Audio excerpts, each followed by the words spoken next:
We have Charlotte Proudman, human rights barrister at Goldsmiths Chambers, specialising in violence against women and girls. We have Ben Bradshaw with us, Labour MP for Exeter, former Cabinet Minister, and Minette, President of the National Farmers Union. So if there's any farmers listening, we're not just going to talk about Ukraine in the next hour, I hope, but let's have a diversity of questions. 0345 6060 973 is the number to call. And of course, you can watch us on Global Player too.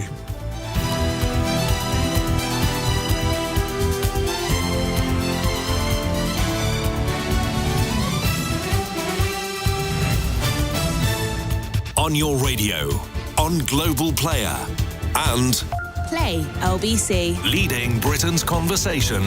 This is LBC. From Global's newsroom at 8 o'clock, a 35-hour curfew has come into force in Kyiv following a surge in attacks on Ukraine's capital. Authorities say 8 people were killed in the Russian bombardment of a shopping centre last night. Boris Johnson has discussed ensuring the government in Kyiv has the tools it needs to defend itself. In a call with US President Joe Biden and European leaders, the Prime Minister underlined his horror at President Putin's use of increasingly brutal tactics in Ukraine. The chairman of the Conservative Party, Oliver Dowden, has told Tonight with Andrew Marr on LBC that Mr Johnson would like to meet with President Zelensky in person. Well, I think the Prime Minister is desperate to go to Ukraine and has throughout this conflict felt a real, as British people have done, a real emotional connection with the suffering of the Ukrainian people and the need for the West to unite in standing up to this threat from Russia. Nazanin Zaghari-Ratcliffe says her freedom will never be complete whilst others remain detained in Iran. The British-Iranian mother has blamed the government for the delay to her release, saying she should have returned home 6 years ago.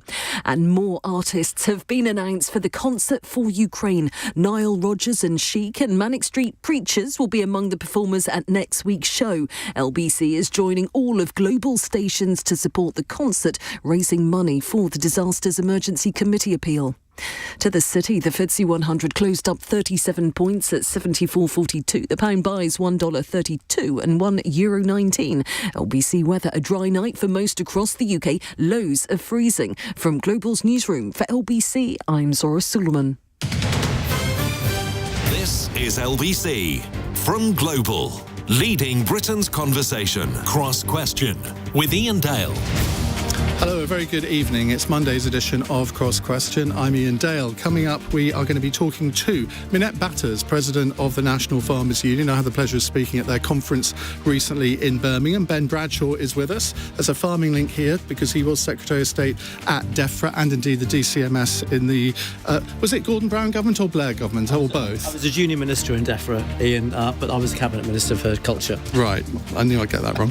And Charlotte Proudman is a regular on the programme. She's a human rights barrister at Goldsmiths Chambers, specialising in violence against women and girls. And Mike Parry is here too, the broadcaster and commentator. We're going to have a lively discussion over the next hour, depending on what you ask, I guess. The number is 0345 6060 973. And remember, you can watch us on Global Player.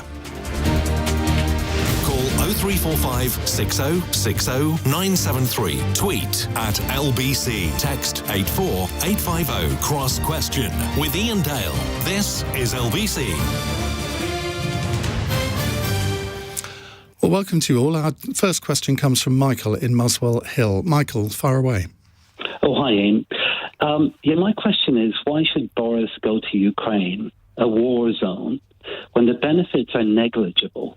As Ukraine and Putin already knows we support them, and yet the risk of him going there, being killed by a stray bomb, and us ending up at war with Russia is immense.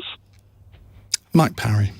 Well, I think Boris has had a very good war up until a couple of days ago when he made the analogy between Brexit and Ukraine, obviously. And I think he wants to keep the momentum going. And when a politician's in the mood that, I'm winning, I think he's got to find another trick, if you like, if you see what I mean, or keep himself in all the polls show that he's having a good Ukraine, so he wants to keep it up with the public.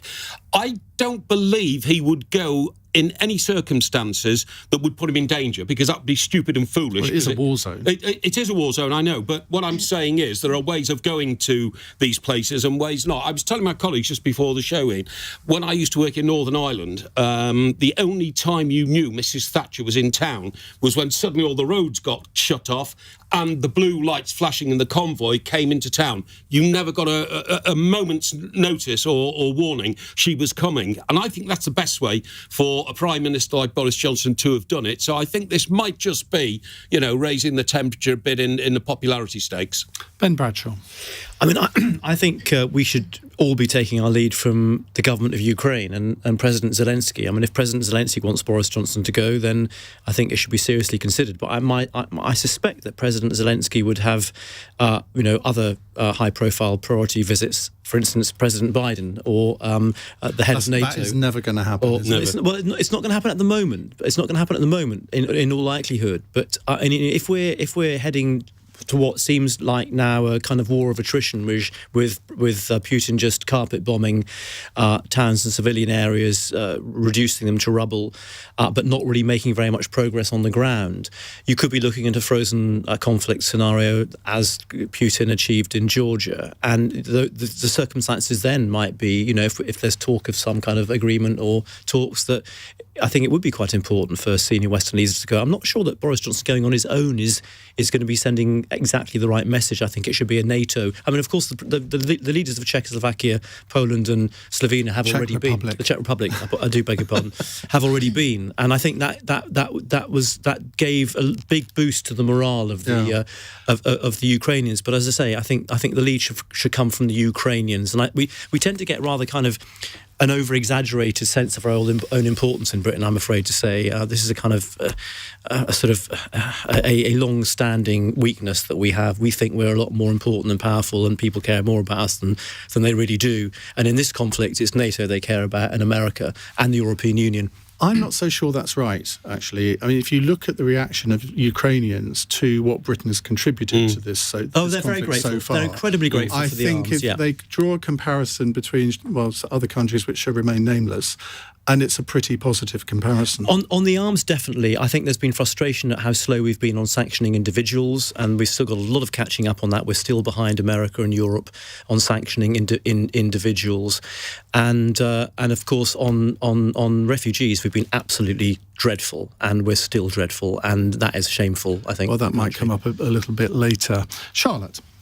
So I think that Michael's absolutely right. I think that the risks are huge. Being very formal, he likes to be known as Minette. I think the risks are massive. I mean, how can they not be? Are you talking about the question? I'm talking about the question. I thought you were talking about mine. No, we're just warming up. No, I think that, of course, the risks are going to be massive. I mean, you've got a head of state flying into a war zone. And how much is it going to cost to try and keep... You're suggesting the Queen might be going. He's not the head of state. No, well, he's the Prime Minister. He's in charge of the country. And how much is that going to cost to make sure that he is kept safe in terms of security, private jet, and so forth? And actually, couldn't that money be better utilised on, a greater effort to allow refugees to come to this country and to provide for them in terms of making sure they have public recourse to public funds.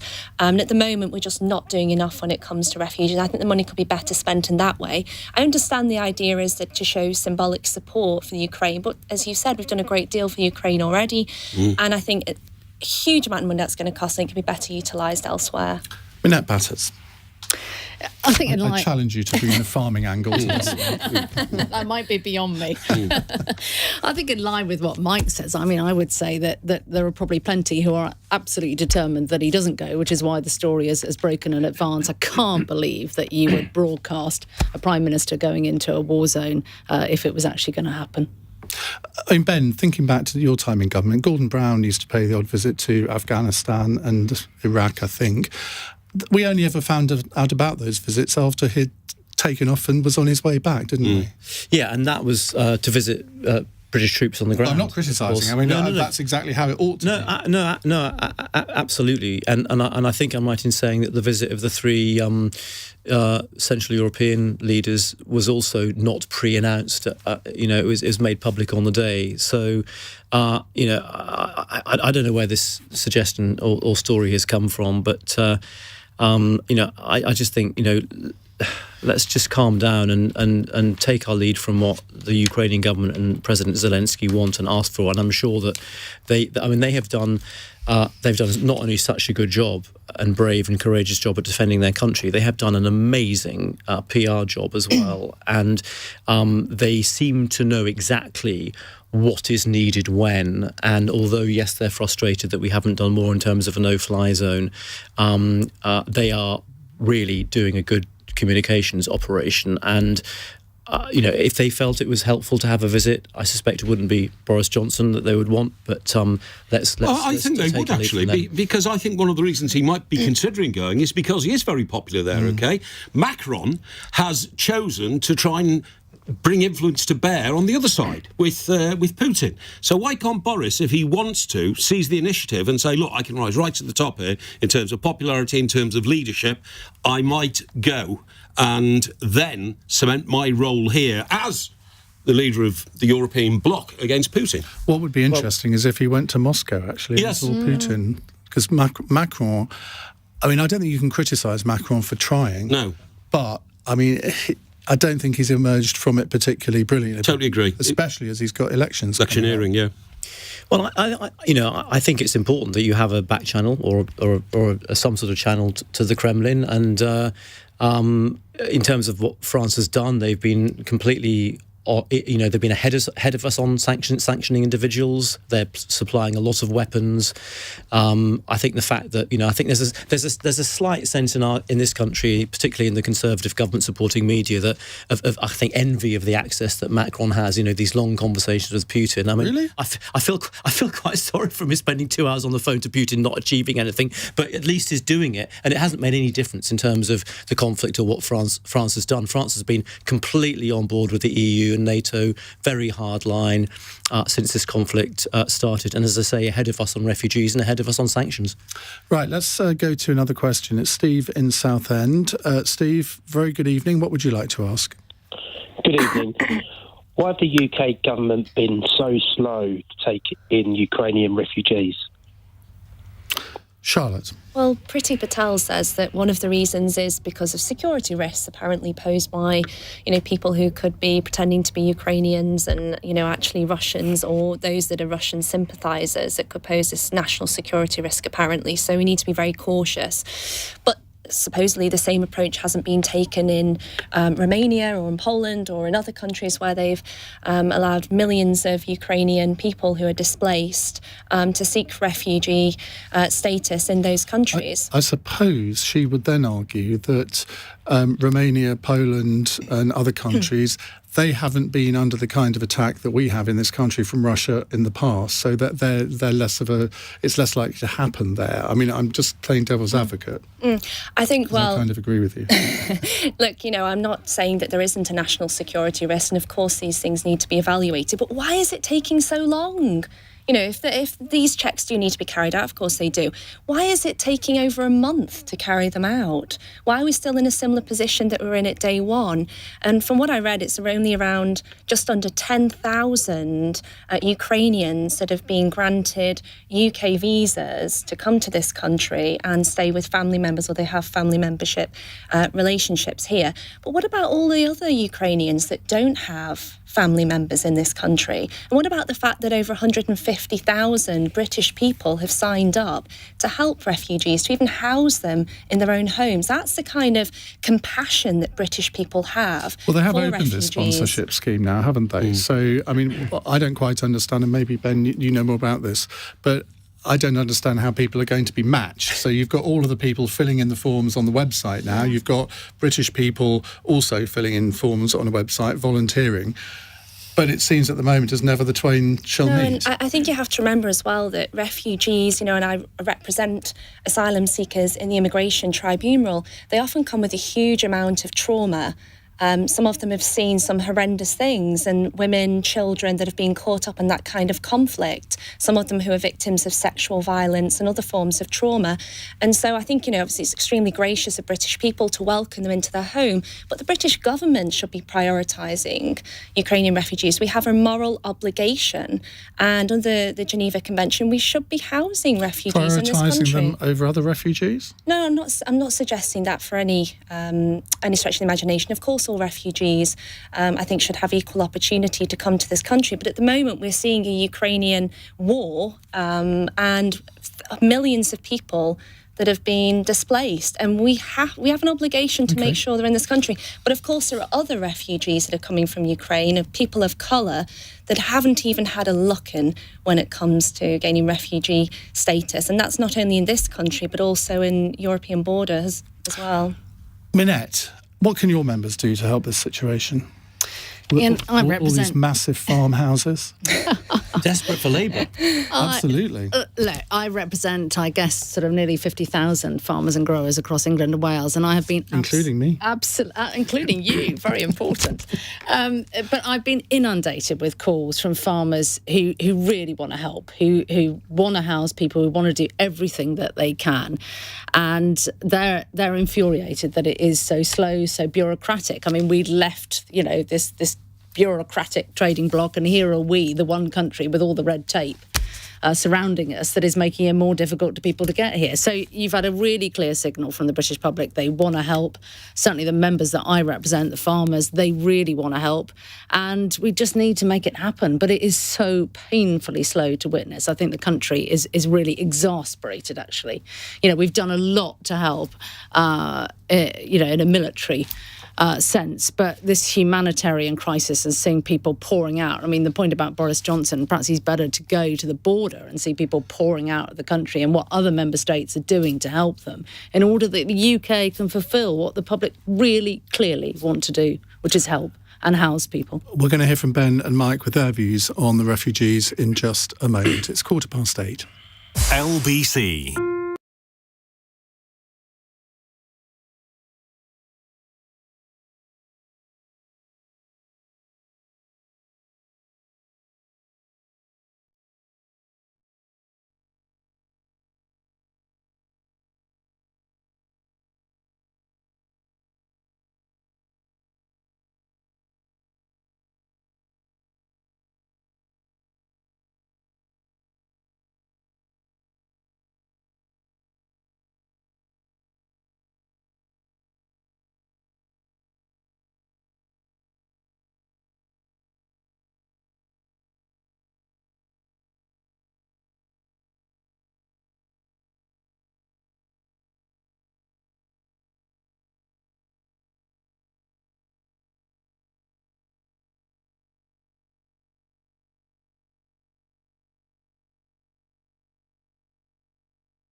Cross Question with Iain Dale on LBC. Text 84850.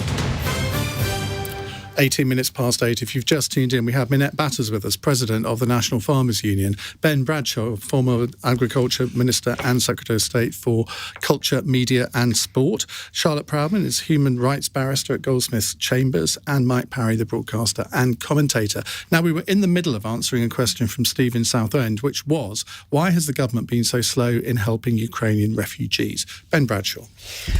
I think this is partly that they've underestimated the generosity of the British people. I don't think they thought that the British people were as good as we are. I think there's also an element of ideology here that, the rest of Europe has lifted all visa requirements, including Ireland, which is not in Schengen. So we mustn't do that because, we don't want to be seen doing the same as the rest of Europe. And the result is that we have this incredibly complex system, which is probably going to mean that if we get very many at all, it will be a very complex matter. And I still don't understand why we just don't lift. The security argument is completely bogus, by the way. As President Putin showed, if he wants to do dirty stuff here, he's not going to send FSB agents into the United Kingdom as refugees via Calais. He sends them. There are a lot easier and safer ways for him to infiltrate FSB agents into this country, as we found out in Salisbury. But if you think that it's a completely bogus argument, then you must be accusing Priti Patel of lying over it, because I would have thought, and look, I don't know any more about it than anyone else, but I would have thought that she must have said that because she's had intelligence to that effect. She wouldn't make it up, would she? Whatever you think about it. I don't see the intelligence, and I'm not accusing her of lying. I just think she's incompetent and she's underestimated the British people. Mike? Yeah, what you said about who do we favour first? We've got 37,000 asylum seekers in this country in hotels, and it's costing £5 million a day to put them in hotels. Now, I know we're a rich country, we could afford that, but I think some energy's got to come the reverse way in this issue. People like me, so I've got a couple of properties I let out, buy-to-let and all that. If one comes vacant, I will offer it immediately to the government department, who can provide a, Ukrainian family to go in there and live there rent-free for a year, OK? Absolutely no problem at all. But that energy has to come from those who are willing to do it. Where do you draw the line between favouring people from the Ukraine who've gone through this horrendous experience and the 37,000 living in, travel lodge hotels in single rooms with a family of 4? When do you say to yourself, OK, it's been horrendous in Ukraine, but that's relatively recent. Some of these families have been in these hotels for 6 or 8 months. Well, there's a simple solution to that, isn't there? You open it up to all asylum seekers, which some people would argue should have been done in the first place, maybe. Because otherwise you are discriminating, aren't you, Charlotte, between people who are already here, who will tend to have come from Middle Eastern or African countries and aren't sort of... and probably don't have families with I always hesitate to introduce a racial element to this, but, you can't avoid it, can you? No, you can't avoid it, absolutely. I mean, I'm all for an open door policy. I've seen the great traumas that asylum seekers have experienced on getting to this country. Because surely you can't mean that you just let in everybody that wants to come here with no checks. What I'm saying is that if they meet the requirements, then they should be granted refugee status. And instead we have a hostile environment where so-called, in inverted commas, genuine asylum seekers are automatically refused their claim. They have to go all the way through the immigration tribunal, which can take years, often without any legal aid, some of them having no choice but to work on the black market, earning nothing more than a couple of quid an hour if they're lucky, some of them who have children, some who are victims of FGM, female genital mutilation, and their children at risk of that, including in Nigeria, who I represent at the moment, and other countries. And Priti Patel's just done nothing about it. We're not talking about just a one-off. We're talking about, the fact there are thousands of people in this country from other war zones and are at risk of gender-based persecution. They are a different category of asylum seeker, because a lot of them are mothers with young children. Men have stayed at home to fight in the Ukraine. So we have to really think, have we got the facilities to cater for a massive great influx of more refugees? Have we got the schools? Have we got the hospitals, which children need? Have we got the facilities to give them, the sort of life they deserve in a civilised country like ours? And I agree with Iain, when you say an open door policy, I mean, do you literally mean send boats over to, wherever we can to help these Ukrainians get out of the Ukraine and bring them to this country without any checks? I don't think we can do that. I really don't. I don't think anyone's suggesting there shouldn't be any checks, but where there are people in need and there are displaced people, we have an obligation to make sure that they are provided for in this country. And where there's a will, which clearly there is, because British people want to provide for them, there is most certainly a way, and it's a matter of providing resources to those most in need. Let's bring in another caller who's got an allied question to this. Steve, thank you for your question. Adam is in Bermondsey. Hello, Adam. Hey, Iain, you kind of already was thinking what I was thinking, so I feel like the question's kind of already that's out why there. I earn the big bucks. Great minds think alike, obviously. So I just wanted to ask everybody, and hi everybody, well, good evening, what they thought if the newfound compassion coming from Priti Patel and the Home Office, if this scheme does work well with the Ukrainian refugees, if it should be rolled out to everybody else. Because my family actually would love to sponsor some of those black student refugees who weren't, newfound refugees who weren't allowed across the border, or just, any other refugee. We'd love to be able to be a sponsor and allow somebody over here. And I think it will look optically really bad if the next load of refugees who don't look blonde-haired and blue-eyed don't get the Ukrainian treatment, because they can't rescind it after just being so, they already changed it to fit the Ukrainians. So surely we have to keep it moving for the next load of refugees. And I just wanted to know if the panel thinks that Priti Patel's heart will be so warmed by this current situation that she will do an about-face and allow us to treat all refugees equally in the eyes of horrible things that may happen to people in the future. All right, Thank you very much for that, Adam. It's an interesting precedent that's being set, Ben Bradshaw, isn't it? Yeah, I've read somewhere in the last 48 hours that if not that the government is considering extending this to all these poor Afghans who are still living in hotels with families after several months, but I suspect if Priti Patel's heart isn't melted by the situation, Adam, the British people's response will help melt her heart. Because if it transpires that we don't get as many Ukrainians as people have applied for because it's all too complex, or they decide in the there's a quick resolution, or at least there's a frozen conflict and people can go back, then there may be more offers of accommodation by Brits than there are Ukrainians to take it. Charlotte, so yes, good idea. Let's do it. Charlotte, you probably know more about this than I do, but there was a scheme for Syrians, wasn't there? But from what I've heard, it was very bureaucratic, and it all had to be done on a community basis, and you had to raise money, buy a house, and it wasn't instant, and it hasn't actually rehoused that many people. So maybe that's a lesson that we have to learn for this scheme. Yeah, I mean, What compassion has Priti Patel shown to Ukrainian refugees? None. I haven't seen any. Less than 10,000 people have been granted, apparently, a visa. That's it. With millions of displaced people. That's not compassion at all. It's far from it. I think we should get into proportion the amount of Ukrainian refugees who want to come here, because a lot of the reports I've seen on the border with Poland and all that, they don't actually want to come to Britain because, of course, their region, Poland, they have relatives, they're from the the same background, that sort of thing. So I'm not sure there are hundreds of thousands who want to come here, actually.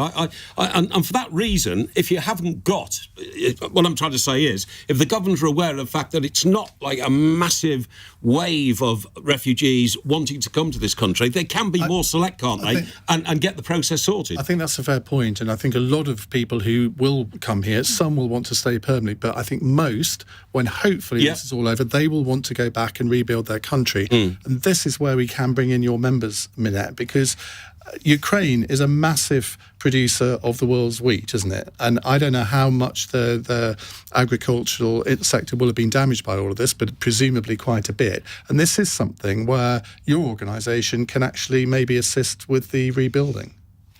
Well, the point you make about Ukraine, I mean, Ukraine and Russia produce 30% of global wheat exports, and they produce wheat for some of the most fragile economies in the world. And if we go back to the Arab Spring and what became actually real political challenges on the back of not enough bread. We are sleepwalking into the abyss on this because there is no global recognition of what needs to be done. We know what we're en route for. Who is going to fill that gap that Russia and Ukraine currently fill? We know that Russia is the largest exporter of fertiliser, which it stopped exporting. We know that fertiliser costs are up 200%. There are 4 billion lives dependent on nitrogen fertiliser, and nobody globally is looking at how we fill the gap. And bizarrely, Iain, actually, the COP27, the most important discussion the world will have ever had on food security, is in Egypt this November. Now, will it even happen? What will the situation be? We've got wheat prices going into a place where they have never, ever been. What is the price of a tonne of wheat now? You're looking at over £300 for feed wheat. So you've got costs for poultry production up 50%. You've got costs for dairy production up 50%. And the real danger that we are sleepwalking into is actually that farmers decide we're going to see double-digit contraction in production. They're just going to shore up their risk by producing less. And they're going to grow feed wheat for the market, what's not to like, rather than milling wheat for the bread market. And, you know, I am appalled, quite honestly, at the approach the government is taking right now. It isn't recognising the challenge. We have absolutely adequate food supply for the time being. 2023, we will not have it. You've already got a situation where Holland is saying, we're not exporting you any cucumbers. So this is about to really, really gear up, and the government has got to get a serious move on if it's going to avoid a disaster. You've got a DEFRA secretary who is himself a farmer. I mean, does he not show any... He's a horticulturist, isn't he? Well, he is, but, I mean... So what should he be doing, Minette? What should the government be doing to address that? Look, there are things that they should be doing right now. We need to look at how much gas is needed across food infrastructure. We know that CO2 is an absolutely fundamental requirement from fertiliser production. We have to have CO2. So we need to look at the gas requirements. We need a core management group effectively brought together to look at what can be done, how we can intervene, and when we need to intervene to stop this crisis emerging. And at the moment, you're seeing the protected sector, that's tomatoes, cucumbers, aubergines, all of those sorts of things, peppers. You're seeing massive contraction because if you go from an average price per therm of gas to heat a glass house at 63p, a couple of weeks ago, we saw it shoot to £6 per therm. So those glasshouse productions are just having to mothball. And so George Eustace needs to be pulling that group together. But this goes much wider than just George Eustace. There has to be an absolute focus on food security here. It has to be seen as a national priority. And globally, the UK should be leading this discussion. The G7 summit was called in Germany.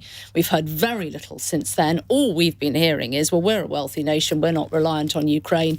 Who is going to fill that gap? And we already know that Ukraine has a cropping area the size of Italy. When I spoke to my opposite numbers over there the other day, they reckon at very best 50% will be planted and more likely 30%. Everybody has gone off to fight. They've got nobody to do the harvest, and their government has said to them, you're not exporting anyway. See, this is frightening stuff. You've been in government. You know how sometimes government can be a bit slow to react. But if you were Secretary of State in that department now, wouldn't you be having almost a sort of permanent war cabinet meeting every morning and really gripping this crisis? Because if Minette is right, this time next year, we're all going to rather regret the fact that they haven't. Yeah, I mean, I think what Minette's just said is extremely interesting and quite scary. And I think it's a very good example, and there are probably lots of others, of where when you're in the middle of a crisis or a crisis has just started, as well as dealing with the immediate crisis, you need to have some medium and long-term thinking, and you need to have structures within government to do that. Now, when I was in government, you know, if Cobra was meeting on a regular basis, I don't know whether it is under this Prime Minister, then the DEFRA Secretary should be asking for this to be put on the agenda. So this is discussed among all the senior ministers, and from that discussion, the civil servants go away and do something about it. I don't know how well that's functioning at the moment. I mean, judging by the competence of this Prime Minister so far, I don't have an awful lot of confidence.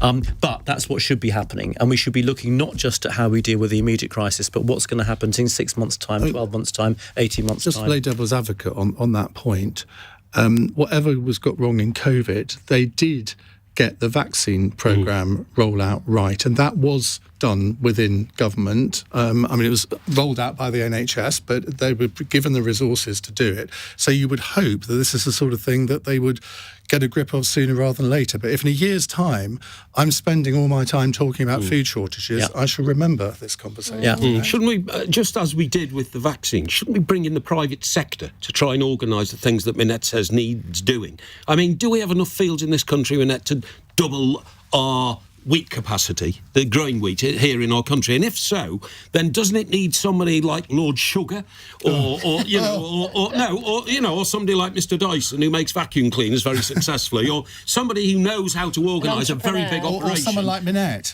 Yes, or somebody like Minette. Somebody like Minette would be perfect. Between Minette and Kate Bingham. You could be the new Kate Bingham. Yeah, exactly. And we could have the slogan. I can hear Dame Minette. That's right, Dame Minette or Baroness. You heard it here first. Anyway, for Britain. Right, we have to go to the news.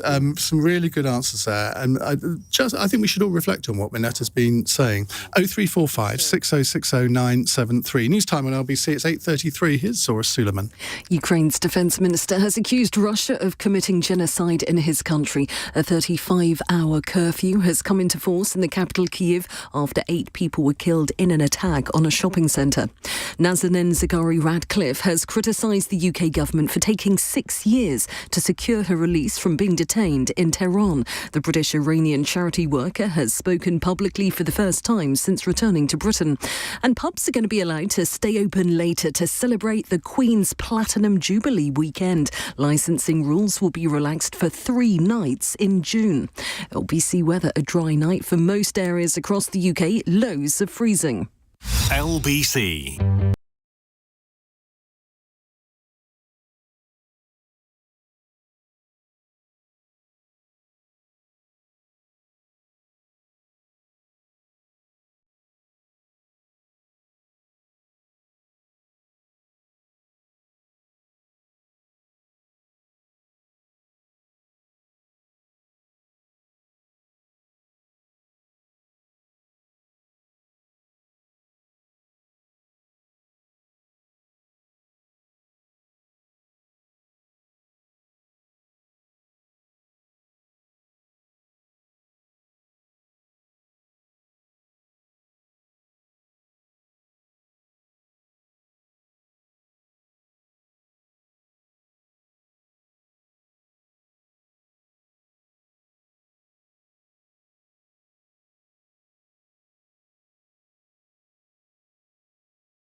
Cross Question with Iain Dale on LBC. Call 0345 6060 973. 8:37, Minette Batters, Ben Bradshaw, Charlotte Proudman and Mike Parry here answering your questions. Sean in Dover has sent this text in. How on earth did we get to a situation where London became Londongrad and a safe haven for dirty Russian money? How much do we really know about the influence this money is having? Now, Ben, you were one of the first British politicians to raise concerns about Russian interference in the UK's democratic processes. Did you realise at that point the extent of the Russian money that was in London? No, and I don't think we still do. We're in a better place than we were, but it's extremely disappointing that it's taken this awful war for this government, indeed any government, to get real about this. I mean, this started under our government after the global financial crash. We wanted people to invest in the UK. We introduced this golden visa scheme. We still don't know who's paid for golden visas and who they are and why and where their properties are. The scale of it. Why was that introduced? Well, I think it was just introduced because, we like the whole of the global economy, were affected by the global financial crash, and we wanted people to carry on investing in the UK. And don't forget, back then, when Putin first came on the scene after Yeltsin, there were hopes that he was going to reset his relationship with the West. So, to start with, we were working with him. But if you've listened to Jonathan Powell, Tony Blair's chief of staff, has done numerous interviews on this, that very quickly changed. And I think we should have woken up to this much sooner. I mean, as you say, I was the first MP to raise this in the House of Commons. I was treated as sort of tin foil brigade person by Tory MPs and Conservative commentators for even suggesting that this was corrupting our politics.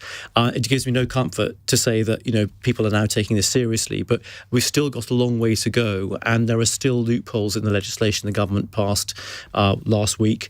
But, until it's not just Russian money, by the way. I mean, the money London is a centre for money laundering throughout the country. The role of the overseas territories is very significant in this. We still haven't done enough to close those down, but and also the influence of money going into political parties. And I people talk about Boris Johnson being out of the woods on Partygate. He's not out of the woods on Russian money. He's up to his necks in Russian money, and I think this is going to come back to haunt him.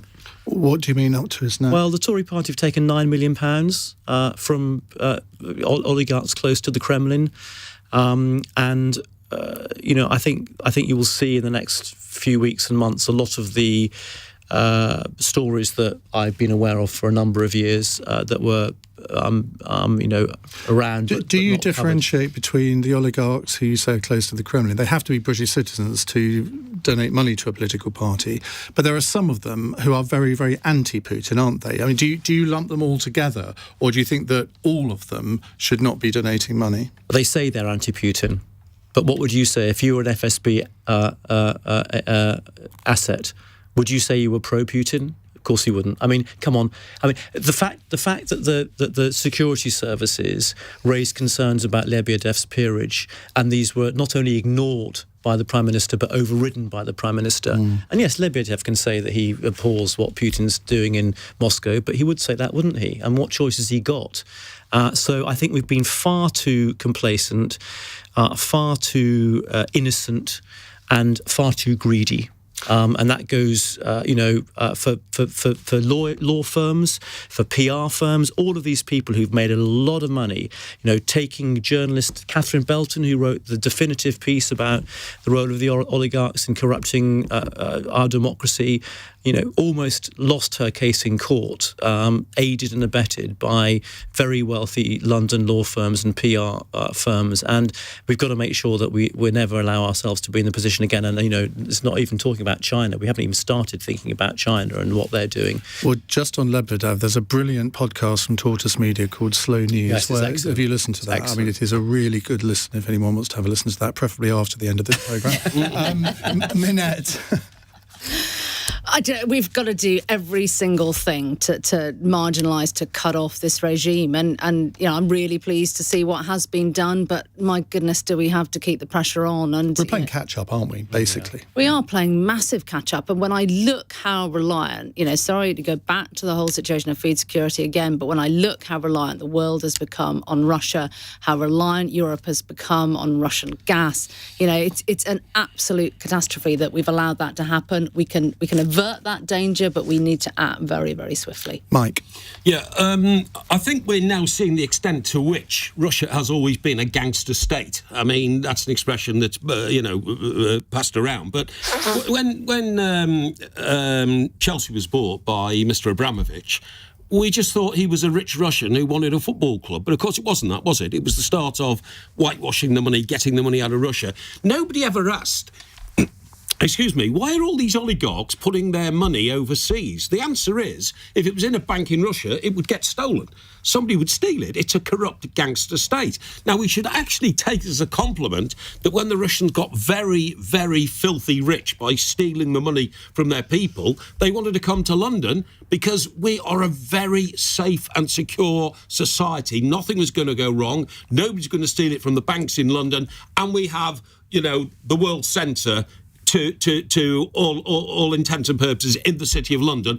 It's a very good place to bring your money and make sure it's safe for the rest of the time. We turn blind eyes because, as Ben and Minette has said, estate agents in this country suddenly aren't going to turn down a guy who wants to buy a house worth 150 million quid because the money they get from that alone is 10%. They get 15 million for selling a 150 million pound mansion. Now, you mentioned greed as well, Ben. Greed is within all of us, but when the huge amounts of money was coming here, and you quite rightly say, now being funneled off to the Virgin Islands, or the Bahamas or somewhere like that, nobody in business was going to turn that money down because at the start, it wasn't seen to be as filthy, dirty lucre as it clearly is now.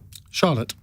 Well, I think we should be turning down Russian oligarchs that want to buy lavish, opulent homes when they're colluding with Putin. Can you assure me that your chambers doesn't act for any Russian oligarchs not anybody like that? Because I know plenty of law firms in London that do. All I can say is not to my knowledge. We're a human rights set and we're proud of that. But I ask you... Not to my knowledge, eh? I can't speak for the rest of the 100 members of which, exist in chambers, but I certainly wouldn't touch a case like that with a barge pole. But unexplained wealth orders, how many of those orders have actually been made?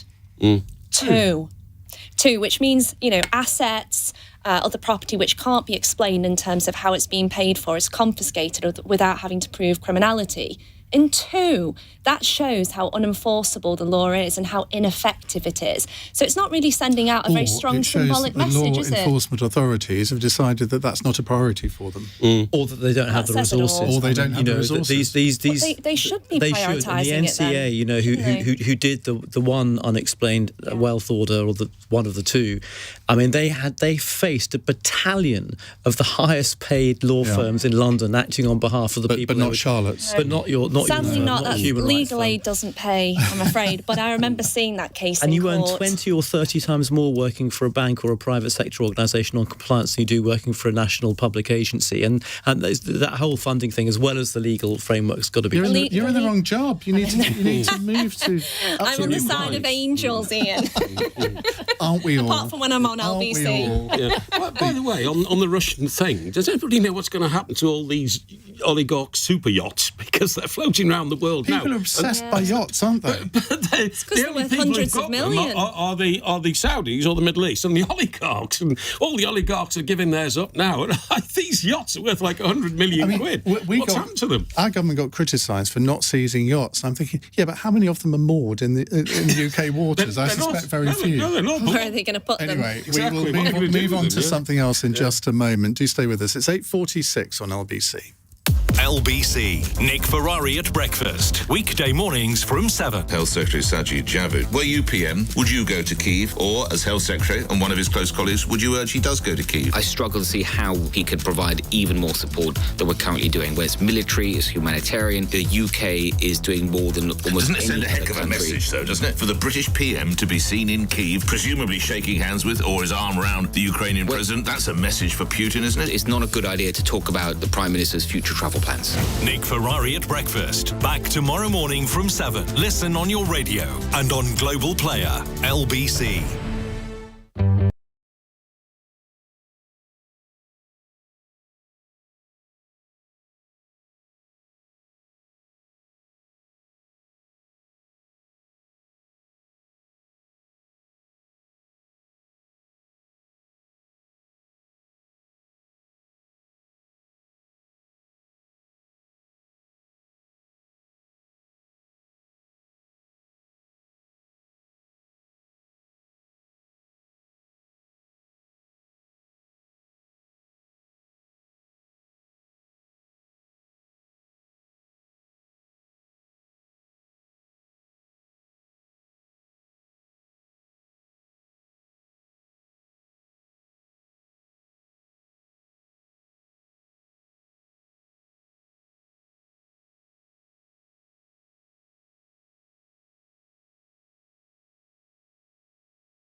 Leading Britain's conversation. Cross Question with Iain Dale. Tweet at LBC.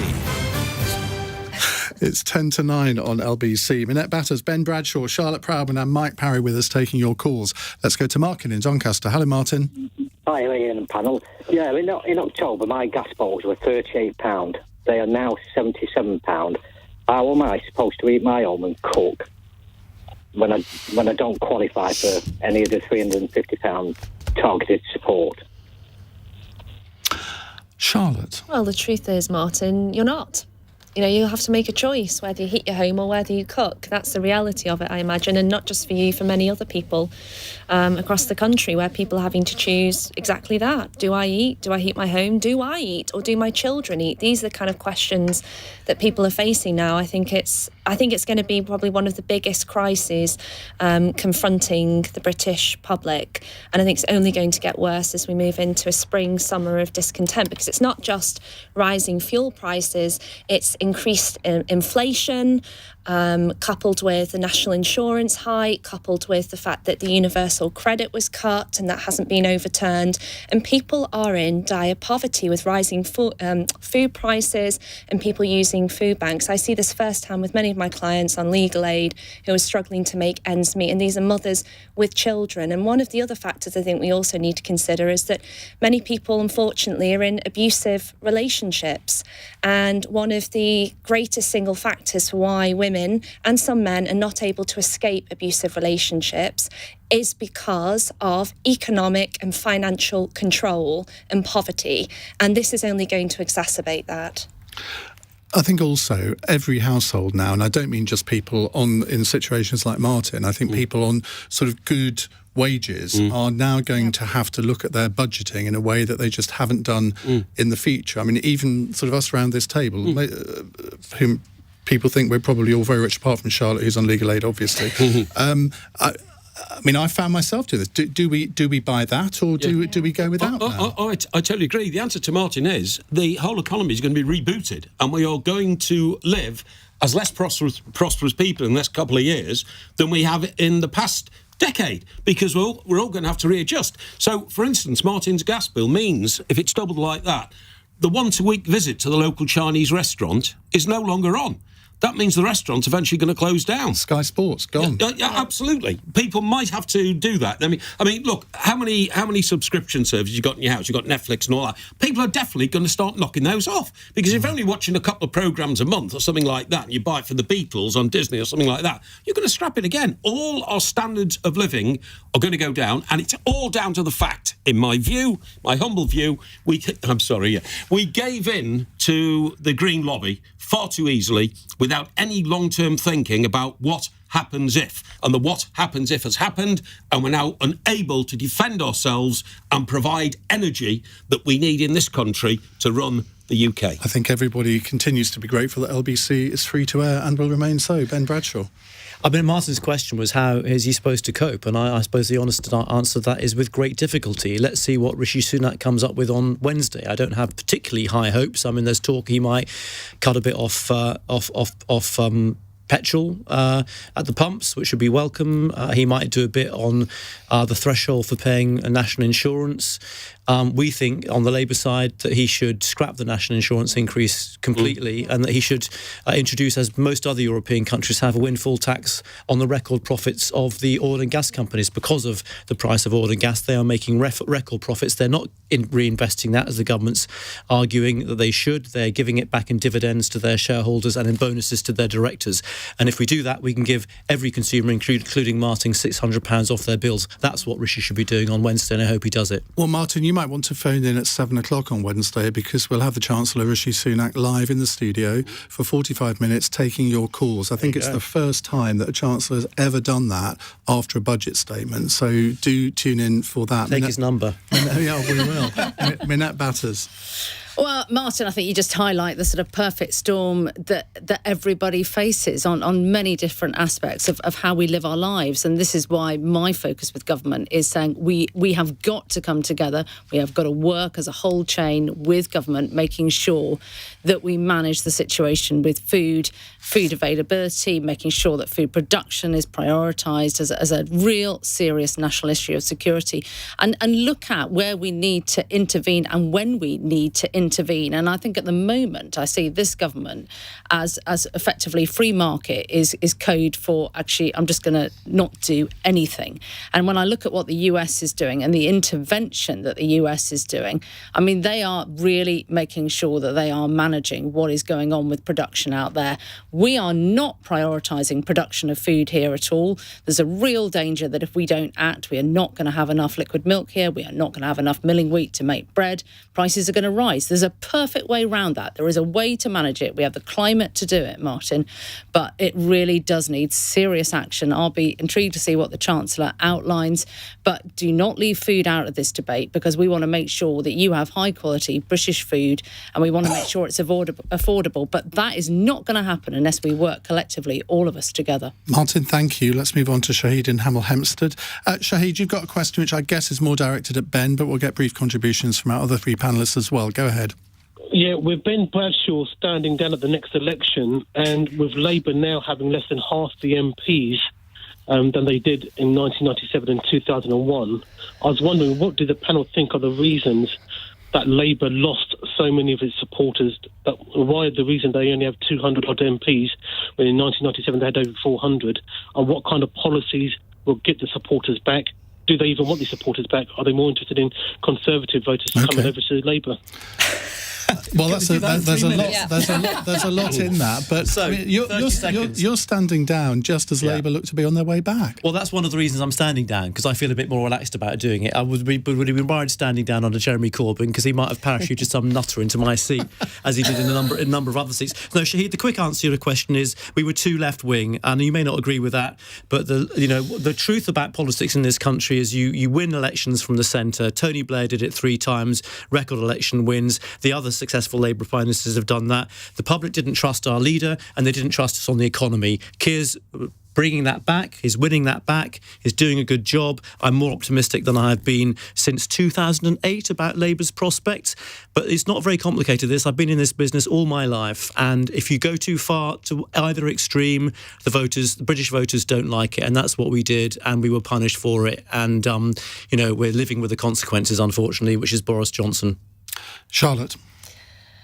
I mean, goodness, where to start with that's a big question. I mean, I supported Jeremy Corbyn's policies. I thought that he, as a leader, was very problematic. I think particularly concerning, obviously, the anti-Semitism issue, which understandably caused a huge divide within Jewish communities. And I think security. Absolutely, security. Defense. Rise of anti-Semitism as well. But in terms of the policies, I mean, given that I represent often some of those marginalised people, he was actually putting out solid policies there which would have made their lives better. And unfortunately, the British people, they didn't agree. So what do you do to win it back? I think Ben's probably right. I think, you can have an ideological view, but in practice, how do you win a general election? It probably is moving to the centre. Mike Parry, what advice would you like to offer the Labour Party? Well, I don't really have any advice for the Labour Party. Where I think it all changed was that I'm from the north of England. I'm from Chester, very proud of it. And I think people in the north of England have got more common sense than people in metropolitan elite North London, Islington. And I think they saw through the fact that the Labour Party was being run. The last 3 leaders of the Labour Party have all lived in Islington, haven't they? North London, I think.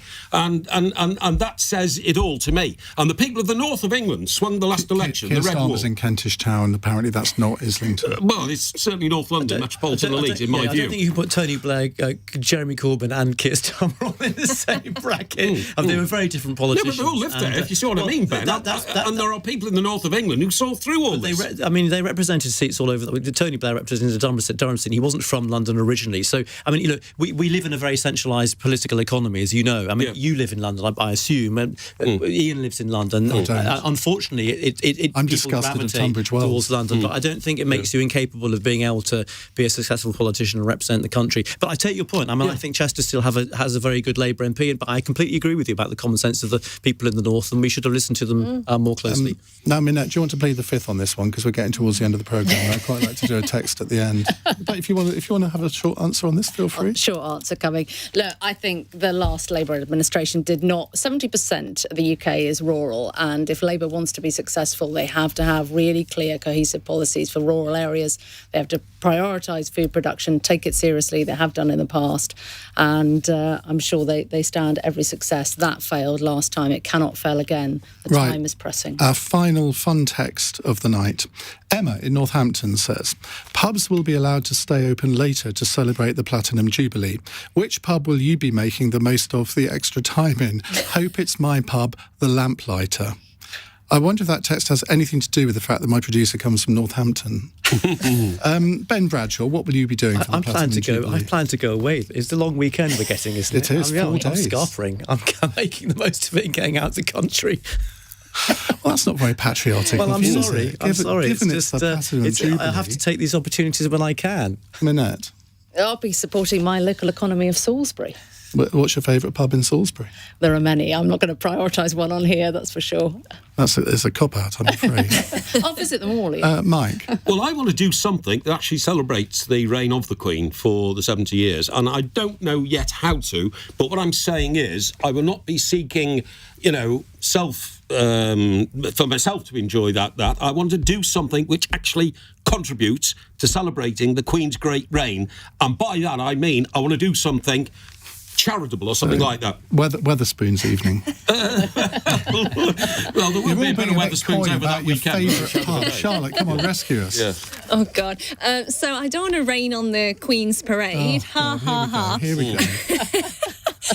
But I'm not a monarchist, I'm afraid, so I most definitely won't be celebrating. It's in the spring half term, which is very unfortunate for families who are planning a bit of a holiday. Well, I should be going to the Gunton Arms if I can get a table, because it's a sort of pub restaurant, but 6-week waiting time they seem to have at the moment. If you can still afford it. Well, that's another reason for going abroad. That's very true. Norfolk is abroad. Right, thank you very much indeed. Ben, Minette, Charlotte and Mike. We'll have another one for you tomorrow. It's 9:02. In a moment, we're going to be talking about your experience of loan sharks, because there's some research out today that shows that 70% of people who've had to go to loan sharks have considered taking their own lives. It's 9:02. On your radio, on Global Player, and Play LBC. leading Britain's conversation. This is LBC. From Global's newsroom, a 35-hour curfew has come into force in Kyiv following a surge in attacks on Ukraine's capital. Authorities say 8 people were killed in the Russian bombardment of a shopping centre last night. Meantime, the chairman of the Conservative Party has defended comments